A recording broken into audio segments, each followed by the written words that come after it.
Hey everyone, this is Bruno from House of Falcone. I am here today with Mr. Clayton. Now, Clayton, it's going to be in and out of these measurements because I know that you'll be together, like answering emails, clients and everything. But we're going to do some measurements just now. Clayton, and I mean, like, this is a big pleasure for me. Like, I get to catch up with a lot of the people there. They're doing really, really good. Clayton is one of the ones in Brisbane, Queensland in general, that really making a difference within the landscape of real estate, but also a very different approach from most real estate out there. Clayton, I'm gonna take it away. Just give get a little bit of an understanding on how different and how you do things that in a way that are incredibly disruptive in the real estate world in Queensland. Yeah, so I guess where it all started 10 years ago, First Home Buyer Club, I used to specialise in first home buyers, helping them get into the market and build their first home. And as things have progressed, I've always got to the point where I thought I can do that better.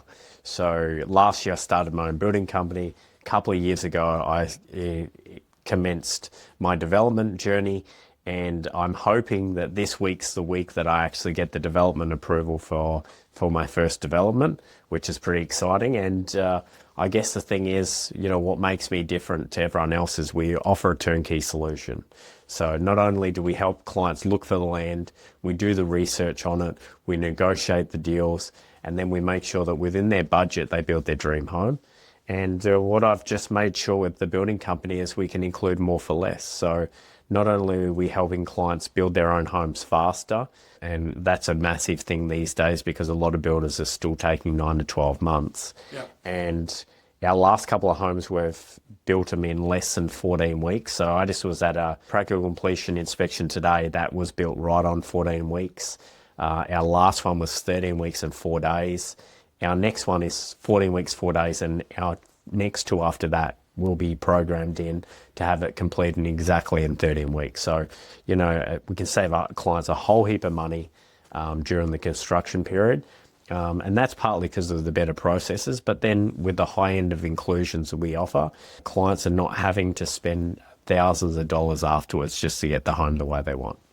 That was awesome. I think these are the key things that I took away from it. The whole process from start to end. And do you know a lot of other real estate that do that? So obviously there's builders out there that are doing the developments, and there's developers out there that work with builders. The thing that I've just saw over time was that there's so many problems and things that people don't know in regards to buying property. And, what's the best property, what they should be looking for, if there's going to be problems where they're buying. And so I just thought, why don't I just take all the pressure off our clients and do those things and then present it to them and go, hey, what do you think of these? And all then they need to do is make a decision, and we can just take the rest of the pressure off their shoulders. Yeah. And I think, and that's what I mean. Like, I think one of the key things that I heard is that one where you really take care of the journey of the client and becomes an experience, not a traumatic experience for a lot of these people, right? Yeah, well, you look at the building industry Australia-wide over the last couple of years, and there has been a lot of horror stories. Builders going into liquidation, builders not building homes fast enough. A lot of builders that really don't care, and I hate to say that, but the reality is that you add COVID, you add all the issues that have been in the building industry throughout that process, and then also you just add the fact that unfortunately some people are just arrogant because it's theirs. It just makes it an unenjoyable process. So it's all the things that I've experienced from different builders and different companies who I've worked with over the last 10 years that I've said, I don't want to do that, and let's make these things different. And I think, the other thing is that I've assisted personally to one of those calls. Like, you were with me and you were talking to one of your contractors, and one of the things that a lot of people out there that they don't know, and they think they can do that by themselves. They're going in on a DIY experience, but then the shocking part of it is that there's no negotiation available there. There's no room for negotiation because that's It kind of like what the builder says goes. Well, I own the building company, so for my clients, they're getting builder direct deals. The reality of things is, though, that unlike the big builders you see, the display home builders, I don't have 200 staff. Now, this is the thing that people forget about with big builders. Not only do they have a huge amount of staff costs that they've got to factor in, they've got the display homes in every village. They got the billboard signs, they've got the TV ads, they got the radio ads, they got newspaper ads. All that money, adds up. Now, let's not forget for the point that the client pays for that. They spend $2 million on advertising. That $2 million needs to be factored into the construction of the home. So like those things, we just take out all the fat. And, when we're working with the clients, we can include higher level inclusions. We can fix our prices, and we can offer a turnkey home so that they literally don't have to spend $1. They're still getting the ducted aircon, the raised ceilings, the solar system, all the luxury upgrades that they want to have, but they're not having to pay that huge margin to cover all costs of staff, offices, marketing. How did it came to you? Like, how did it came to you to that feeling that, you needed to do something about, within the industry, there was a problem. There was that problem of that extra fat, and then you thought, I want to cut that away from the client. Yeah. And get that same result, but a different level. Well, I guess it all starts with myself. The problem that I was facing was I was relying on builders to do what they'd say they'd do. I was relying on builders to outperform the expectations that I was starting to see and what I was wanting to hope for. And it just got to a point I'm like, I got to do this better. And, I brought on a good friend of mine to help me run the company. And, we've got a really good team behind us. And our processes just in the last 6 months have dramatically changed. And I mean, there's literally not many builders, I don't know any at the moment, especially here in Southeast Queensland, are building homes in 13 weeks. I mean, like that part, I'm sure that this journey is also part of the way that you doing things and the way that you dealing with a lot of your personal journey, like in the self-development. And because this is how we met. Like this is how we found out about each other and spent time together. And when did you even start that journey, like your personal journey, and when did the changes in your business started to be implemented? Yeah. So I guess like everyone, we all try and invest some of our money over our years, and I had a lot of success in property.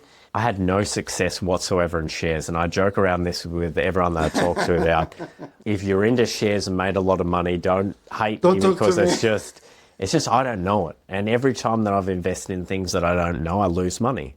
So I'm like, I've always been drawn to property. Now, as I said, my business started off first home buyers only, and everyone needs to live somewhere. So I was always like, well, why don't we take advantage of all these grants and incentives on offer? And at the moment here in Southeast Queensland, it's 30,000, and help someone get into their home to then, make equity, increase their profit, and really have somewhere where they can own themselves. Now, it's funny, when COVID kicked in, the government was giving the $25,000 home builder boost and the $15,000 first home buyer grant, when property was literally $200,000 to $300,000 less than what it is right now.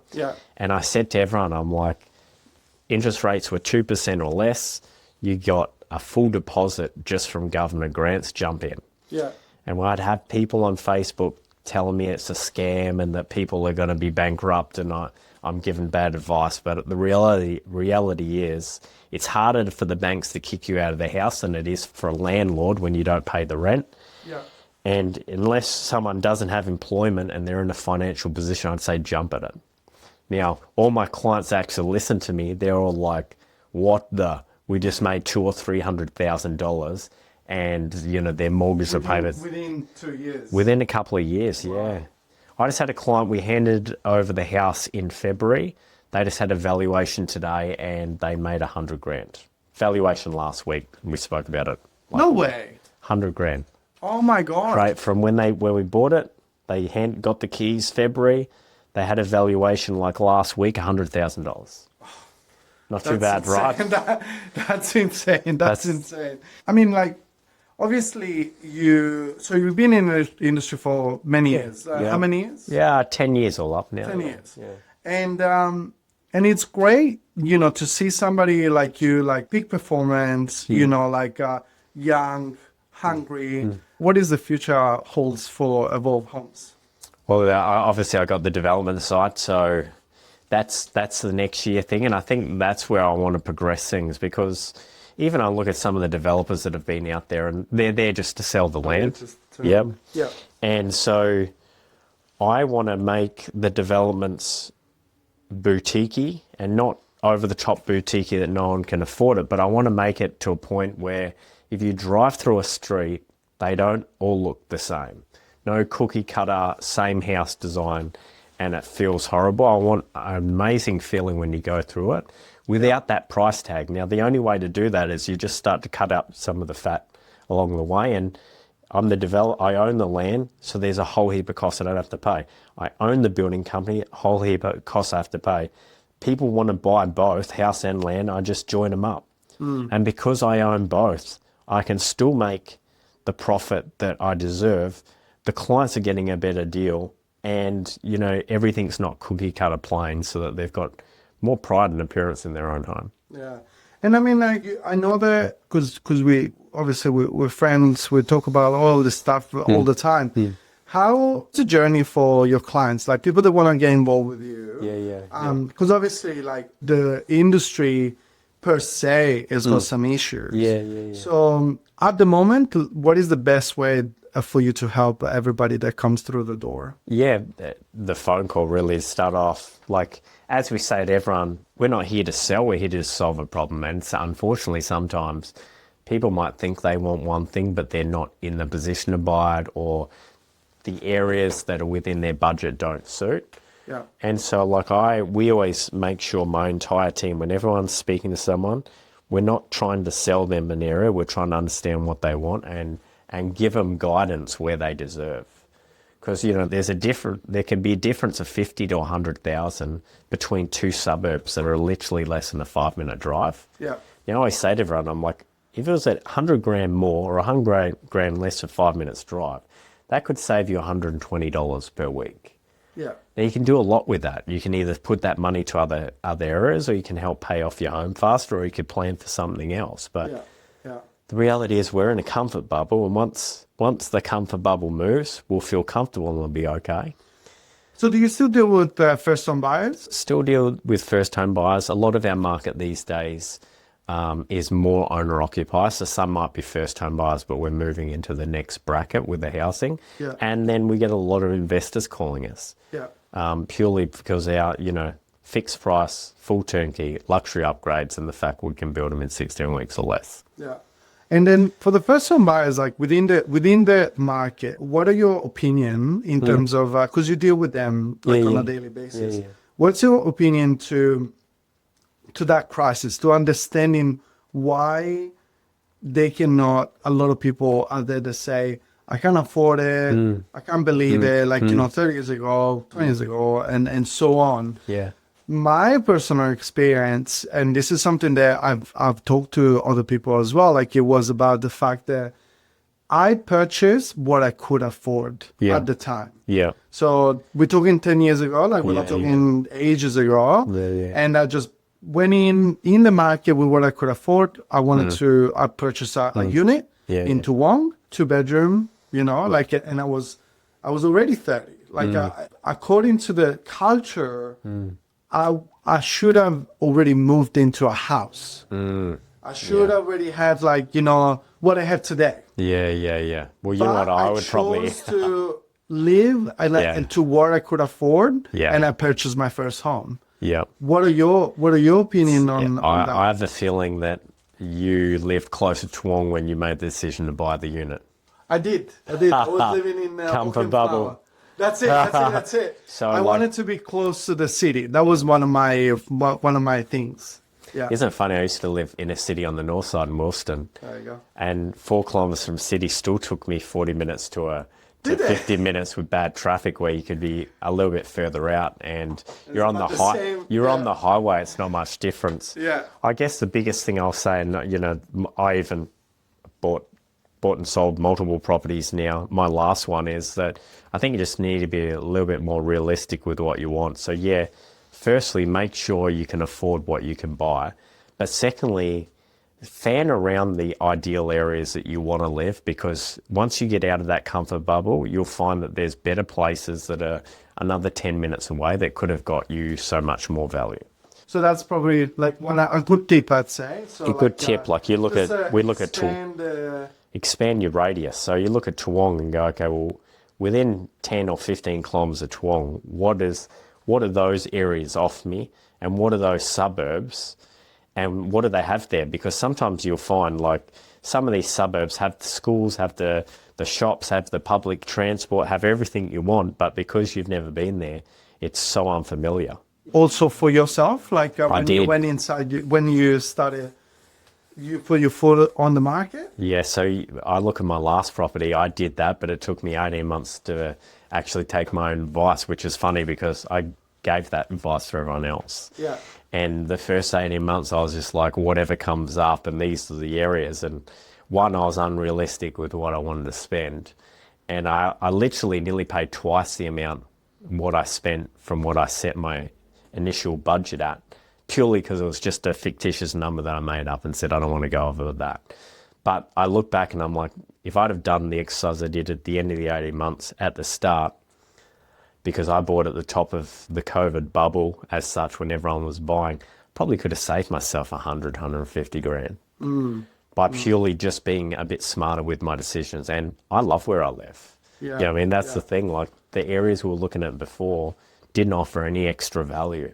So I'm glad we missed out on a couple of auctions, and I'm glad we didn't get the house, because I looked to what I got now compared to then. And I was like, man, our house is so much better. We're in a nice street. We're close to everything. Yeah. Should have just swallowed the ego and done that exercise early on. And what is this exercise? Is this something that you help your clients with? Yeah, but I mean, it all comes with the questions of, firstly, what's your budget? Where do you want to live? And how have you set the budget? Because I got clients that are like, I don't want to spend more than this amount. And I'm like, how have we got to that figure? And sometimes they've just made up the number, and then I'm like, well, how much do you pay in rent? How much do you put into savings? Because you've got to factor that in. If you did $1,000 in rent, $1,000 in savings, your capacity is $2,000. So firstly, you don't look at stuff that's going to cost you $2,500 a week. Now, what a lot of people do, they go to the bank says you can borrow $1 million. They go, okay, I got $1 million. Yeah. Their lifestyle might not dictate that they can afford $1 million home. Oh, I love that you mentioned this. Yes. The second part is sometimes we set our expectations too low of what we should spend, and we miss out on the right opportunity. And like I've had clients from last year that are coming back to me, literally spending 100 grand more now. And I'm like, hey, we used to be able to get 650. Now we're going to have to be looking 750. Yeah. Yeah. So like, it's just setting that expectations, looking at surrounding suburbs, because sometimes those surrounding suburbs offer really good value, have all the amenities there. And for a couple of minutes drive, like I don't know about you, but 100 grand for 2 minutes or 3 minutes or 5 minutes, definitely worth it for me. I think it's definitely worth it, especially if you're not in investing path, or you are looking to get something like under the belt, like you get something on first your home, portfolio. second home, investment home. That's right. Numbers count. That's Correct. where people emotionally buy into a suburb only because they know it. Yeah. And it's not even they're like, I want to live in this suburb because it has this, and this. Yeah. They're like, I know about this suburb. It sounds good, and we've got friends there. Let's buy there. Yeah. I want to put myself into the people that you're talking about it, because I have to be honest, like I have personally like a small portfolio of properties, and I bought them by doing that, like buying what I could afford and then moving to the next one. Upgrade. Keep it. Upgrade. It was probably like a small upgrade, but it wasn't like that idea behind. It was more like, let's build a portfolio that I can afford and we can keep on building on. And then now my latest move has been to move into a rental, personally to. Oh, Rentvest. That's probably a whole different. I don't. It's a different conversation. Yeah, I know, everyone that talks know. to me about that, I don't personally like it. But you know what? We're all the same. I don't like it. I actually don't like it. It was more of a because I have a family, like, and it was more of a I wanted my family, my daughters to go to live school around the area that I know I'm gonna end up in. Oh, okay. So I wanted to be part of a more affluent area. Yeah. And that's why. So right now, I can buy the property there in that specific suburb. Yeah. But then eventually I will. Okay. So my idea is more of I'm looking 5-10 years down the line, and I'm like, yeah, of course, like even within 5 years, most likely we're gonna be able to get like a little place around that. Yeah. And that's when I'm like, well, my daughters, they're going already to daycare, kindergarten in that area, and I don't want to move them. I'll just make the drive. So that's what I did. Yeah. But there's there's a lot of different strategies out there. That's why I guess the biggest thing what I noticed, like I got clients that talk about that, and it's fine, but they go, we're going to do this, and then we're going to pay more money to help pay down these investments to then upgrade. But what happens is they move there, they don't save any more money, and they're not actually progressing. I'm like, that's not the strategy. So if I don't like the rent investing because everyone's like, oh, you know, it's positive geared. I'm like, it's positive geared because you're renting out 4 rooms. You could do the same thing in your house, but you don't want anyone else living in your house. So the numbers need to line up, you know what I mean? And property moves. So yeah, it's great. I would always advise get into somewhere before not getting into somewhere, because otherwise going to blow your money on, like, you know, cars, holidays, and all those things that depreciate in value. I would always be like, buy something to live in and get used to that more than just rent out. Because when you rent, it's after tax money. Correct. You know what I mean? So like, costs you $700 a week. It actually probably costs you like $950, because you got to earn that money. Taxman comes to get there. That's the floor part. Yeah. No, I think it's very interesting because especially whenever you have your beliefs. I think a lot of people out there, they're gonna resonate with what you just said. I would definitely say to a lot of these people to reach out to you. Even you said with a phone call, starting a conversation. A simple phone call, because sometimes, like as I said, not everyone is ready. And so like it's one thing to go, I want to buy property, but it's also another thing to make sure you're financially ready for it. The other thing is sometimes people aren't ready, but they need that plan. You know what I mean? So like people are like, oh, once I'm ready, I'll buy. No. Do the plan now so that you know when you're ready. When you're going to be ready. Because otherwise it's like that diet and that fad and that gym exercise. I'll wait to that point that we haven't actually set the expectation where we're going to get there before we start something. Yeah. In the journey of a buyer, they would like to get in contact with you. Yeah. Would they have to had, I guess, like that conversation with a bank the or broker? brokers? Nah, like banks, we work close with a lot of brokers that we can introduce to that do really well at what they do. You know, they're hard workers. They specialize in construction. They specialize in first home buyers, investors, and they've got the strategies. They got the banks, and again, they can have a talk. And you know, these brokers don't charge a fee to have a chat, but it helps everyone. It's like, hey, you're here. You need to be there. These are the steps. Yeah. So yeah, reach out, Evolve Homes Queensland. Let's have a chat. Let's talk about what you know someone's after, and if it's actually feasible, and if it is or isn't, what are the steps and what are the things that need to happen from there. Well, the thing that I really like about you and your approach is that that is very data driven. The things I'm picking up on. So I think that it is important to know who you're dealing with and the reasons why you're dealing with that person.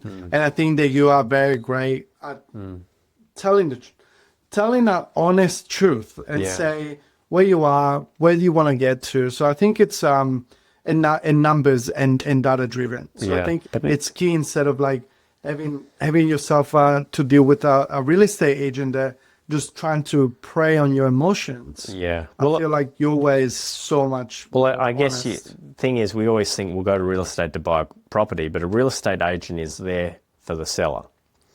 And depending on where the market is, the real estate agent is really there for themselves, because They're representing the seller, but at the end of the day, they know they get a buyer close enough to the mark. If they can convince the seller to go to that price, they get paid. Now, when that real estate agent probably only gets 1%, the reality is that they're not losing much money if a client takes 10 grand. But then on the flip side, if you're getting property advice from a real estate agent or a broker, and they're sending you to a builder or, to an area, how do they know that that's suited for you? Like, just because you say, I want to live here, doesn't mean that that's the best place for you. And all the things need to line up: family, work, recreation, and finances. It's not just a one thing. I've plucked out an area, I want to live there, and that's all good. Yeah. And what would you say to the, the part of the market that had been burned out in the past with, the off-the-plan deals and things like that? Where do you think it was a problem for those people that were, selling that package, and then the value of the home didn't sit at the sales price? Yeah. I mean, units and townhouses are just historically, really bad for that, because you look at the COVID period, units, they commit to something 3-4 years ago, they're trying to build 4 years ago after prices, and it's too hard, right? It drags out, but most of them take years to build. And so there's so many things that can go wrong as it builds up. Yeah. Like anything, you got to do research. If they've started to build the development or they've started to build the units, you can pace things. If it's 10 levels up and they're 2 levels, they've already got to level 2 and it took them 6 months. You're like, okay, well, I've got 8 more levels at 3 months a level. Yeah. Do I want to wait 2 years? And then you ask them, like, well, how come it's only taken 6 months to get to there? They might, there's times where they might, we had, 2 levels of car parks that hasn't been factored in. You're like, okay, well, my math now is totally different. With half that, might take 12 months, and they can explain, hey, we're gonna do the rest of it in a quicker process because of this, and this. Yeah. Same with land though. Like, you buy into a block of land and there's nothing done. Like they've not cleared the block, they've not done anything, and it's like 1,000 lots. Well, unless that's done in stages, there's going to be a whole lot of work that needs to be done. So again, it's just a matter of research, finding the right person to work with, understanding the area and the costs. Now, the good thing about land and units and everything at the moment is it takes 2 years. The prices are skyrocketed. But from a developer, and a lot of people don't know about this, is they have sunset clauses. A lot of the developers, if they get close to the sunset clause, they'll just put a stop on work, because they're like, this unit, this block of land is gone up 100 grand, 200 grand. We'll just wait for the sunset clause to finish. We'll cancel the contract and then resell it. So it comes back to research, work with the right people, and understand what's happening. Yeah. I don't know you guys, but I think it's awesome that you actually see the the problems, the issues in the industry, and you, out of experience, you're very knowledgeable. So I think probably having Clayton on your corner, it is like they're getting Clayton, but you also have a great got team. A team. I think we're up to 12 staff. So I've got the team to do everything. Look for land, do the research. We've got the contacts of the developers, the agents, and next year I'll have my own development. So we just do the whole thing, and then it reduces the risk that someone can make mistakes. Yeah. Where we can include everything in the home, so they're not having to pay more than they should. We include a high level of inclusion, so they're not thinking that, they've got to spend all this money. We're finding the right blocks of land in the right areas, doing the research to make sure it's not flood affected, or there's not going to be any huge costs associated with building. Yeah. So then they can just enjoy that process. Oh. And I mean, I don't know if you know, but you and I were doing basically the same thing in different industries. Yeah. Because this is the first time that we're doing something together. So you don't know an awful lot about House of Falcone, but this is what I do. So I went to Italy and found boutique suppliers that nobody can deal with because they don't speak Italian. They only speak Italian, right? Yeah. So I'm Italian, so I went and found the best people there. Then the factory, the same story. So literally, when you leave, I'm gonna have to contact about 10 people, 10 different companies to get together the one outfit, right? Yeah. But then I'm getting you out of the whole process, so like you can enjoy something done for you and done to the highest quality, standard, yeah, exactly. cutting that fat. Yeah. So I think I can actually really understand a lot of what you just said. Yeah. Because I can definitely recognize myself into you encapsulating the process, so like somebody can just relax and knowing that you got that back. Getting the best quality at the best price, and that's what everyone wants, right? Yeah. We want a good deal. We want a good product. If it's a house, if it's a suit, and we want to enjoy it. Yeah, no, that's good. Clayton, if anybody wants to reach out to you, where would they do that? On Instagram, Facebook? Yeah, so Facebook and Instagram, Evolve Homes Queensland. Now it's abbreviated QLD, so I think Instagram's like Evolve_Homes_QLD. Or you can jump on the website, all the contact details, and it links back there too. Awesome. Simple. And just a DM does it. DM, call. Yeah, there's probably our phone number. Between First Home Buyer Club and Evolve Homes, there's all our contact details that go back to the office, and everyone can just call and an appointment will be booked from there. Awesome. Well, thank you so much for spending the time with me. I'm really excited to see how this festival comes around. Yeah. But I'm also excited that, like we got the time to spend together where we were able to tell your story a little bit more, because it is so incredibly inspiring for me to see somebody like you succeeding so well and really like taking care of the clients the way you do and getting the results that not many people do. So the results that you get for your clients, I've witnessed, and they're just like incredible. And that's why sometimes I always say to anybody out there, like, the right time is today. The right time to send a message, right time to call. Like, it costs nothing, and it could change everything in your life. So 100%. do it. Send a message. Yeah. A nice call, and obviously spending the time together today. I think it was great for me, like, to see you in this light. Like, you've been so nice to like put down your walls and really like tell about yourself. So great. Thank you. Thank you. Thanks, it's been mate. awesome. Appreciate it. Thank you. Thanks to us. Awesome.